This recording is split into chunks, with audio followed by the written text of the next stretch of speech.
The Gospel according to Mark, chapter 7. The Pharisees and some of the scribes gathered around him when they had come from Jerusalem, and had seen that some of his disciples were eating their bread with impure hands, that is, unwashed.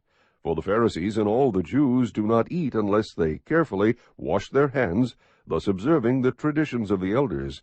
And when they come from the marketplace, they do not eat unless they cleanse themselves. And there are many other things which they have received in order to observe, such as the washing of cups and pitchers and copper pots. The Pharisees and the scribes asked him, "Why do your disciples not walk according to the tradition of the elders, but eat their bread with impure hands?" And he said to them, "Rightly did Isaiah prophesy of you, hypocrites, as it is written, 'This people honors me with their lips, but their heart is far away from me. But in vain do they worship me, teaching as doctrines the precepts of men. Neglecting the commandment of God, you hold to the tradition of men.'" He was also saying to them, "You are experts at setting aside the commandment of God in order to keep your tradition. For Moses said, 'Honor your father and your mother,' and 'He who speaks evil of father or mother is to be put to death.' But you say, 'If a man says to his father or his mother, "Whatever I have that would help you is korban," that is to say, given to God,' you no longer permit him to do anything for his father or his mother, thus invalidating the word of God by your tradition, which you have handed down, and you do many things such as that." After he called the crowd to him again, he began saying to them, "Listen to me, all of you, and understand. There is nothing outside the man which can defile him if it goes into him, but the things which proceed out of the man are what defile the man. If anyone has ears to hear, let him hear." When he had left the crowd and entered the house, his disciples questioned him about the parable. And he said to them, "Are you so lacking in understanding also? Do you not understand that whatever goes into the man from outside cannot defile him, because it does not go into his heart, but into his stomach, and is eliminated?" Thus he declared all foods clean. And he was saying, "That which proceeds out of the man, that is what defiles the man. For from within, out of the heart of men, proceed the evil thoughts, fornications, thefts, murders, adulteries, deeds of coveting and wickedness, as well as deceit, sensuality, envy, slander, pride, and foolishness. All these evil things proceed from within and defile the man." Jesus got up and went away from there to the region of Tyre. And when he had entered a house, he wanted no one to know of it, yet he could not escape notice. But after hearing of him, a woman whose little daughter had an unclean spirit immediately came and fell at his feet. Now the woman was a Gentile of the Syrophoenician race, and she kept asking him to cast the demon out of her daughter. And he was saying to her, "Let the children be satisfied first, for it is not good to take the children's bread and throw it to the dogs." But she answered and said to him, "Yes, Lord, but even the dogs under the table feed on the children's crumbs." And he said to her, "Because of this answer, go, the demon has gone out of your daughter." And going back to her home, she found the child lying on the bed, the demon having left. Again he went out from the region of Tyre, and came through Sidon to the Sea of Galilee, within the region of Decapolis. They brought to him one who was deaf and spoke with difficulty, and they implored him to lay his hand on him. Jesus took him aside from the crowd by himself, and put his fingers into his ears, and after spitting, he touched his tongue with the saliva. And looking up to heaven with a deep sigh, he said to him, "Ephphatha," that is, "Be opened." And his ears were opened, and the impediment of his tongue was removed, and he began speaking plainly.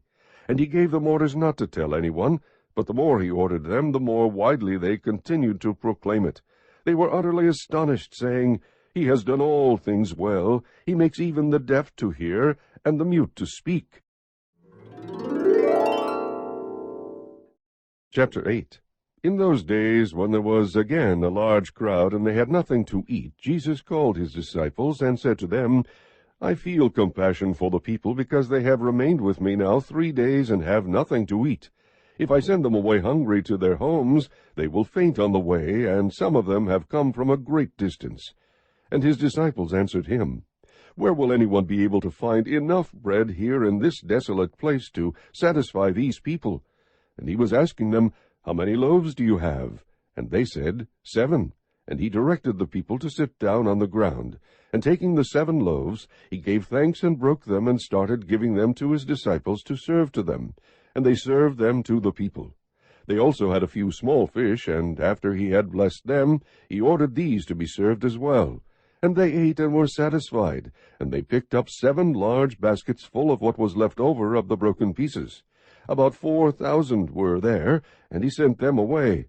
And immediately he entered the boat with his disciples, and came to the district of Dalmanutha.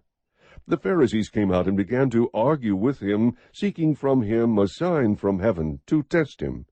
Sighing deeply in his spirit, he said, Why does this generation seek for a sign? Truly, I say to you, no sign will be given to this generation. Leaving them, he again embarked and went away to the other side. And they had forgotten to take bread, and did not have more than 1 loaf in the boat with them. And he was giving orders to them, saying, Watch out! Beware of the leaven of the Pharisees and the leaven of Herod. They began to discuss with one another the fact that they had no bread.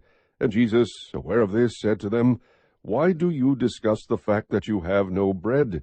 Do you not yet see or understand? Do you have a hardened heart? Having eyes, do you not see? And having ears, do you not hear? And do you not remember, when I broke the 5 loaves for the 5,000, how many baskets full of broken pieces you picked up? They said to him, 12. When I broke the 7 for the 4,000, how many large baskets full of broken pieces did you pick up? And they said to him, 7. And he was saying to them, Do you not yet understand? And they came to Bethsaida, and they brought a blind man to Jesus, and implored him to touch him. Taking the blind man by the hand, he brought him out of the village, and after spitting on his eyes, and laying his hands on him, he asked him, Do you see anything? And he looked up and said, I see men, for I see them like trees walking around. Then again he laid his hands on his eyes, and he looked intently, and was restored, and began to see everything clearly. And he sent him to his home, saying, Do not even enter the village. Jesus went out, along with his disciples, to the villages of Caesarea Philippi. And on the way he questioned his disciples, saying to them, Who do people say that I am? They told him, saying, John the Baptist, and others say Elijah, but others one of the prophets. And he continued by questioning them, But who do you say that I am? Peter answered and said to him, You are the Christ. And he warned them to tell no one about him. And he began to teach them that the Son of Man must suffer many things, and be rejected by the elders, and the chief priests, and the scribes, and be killed, and after 3 days rise again. And he was stating the matter plainly. And Peter took him aside, and began to rebuke him. But turning around and seeing his disciples, he rebuked Peter, and said, Get behind me, Satan, for you are not setting your mind on God's interests, but man's. And he summoned the crowd with his disciples, and said to them, If anyone wishes to come after me, he must deny himself, and take up his cross, and follow me. For whoever wishes to save his life will lose it, but whoever loses his life for my sake and the gospel's will save it. For what does it profit a man to gain the whole world, and forfeit his soul? For what will a man give in exchange for his soul? For whoever is ashamed of me and my words in this adulterous and sinful generation, the Son of Man will also be ashamed of him when he comes in the glory of his Father with the holy angels.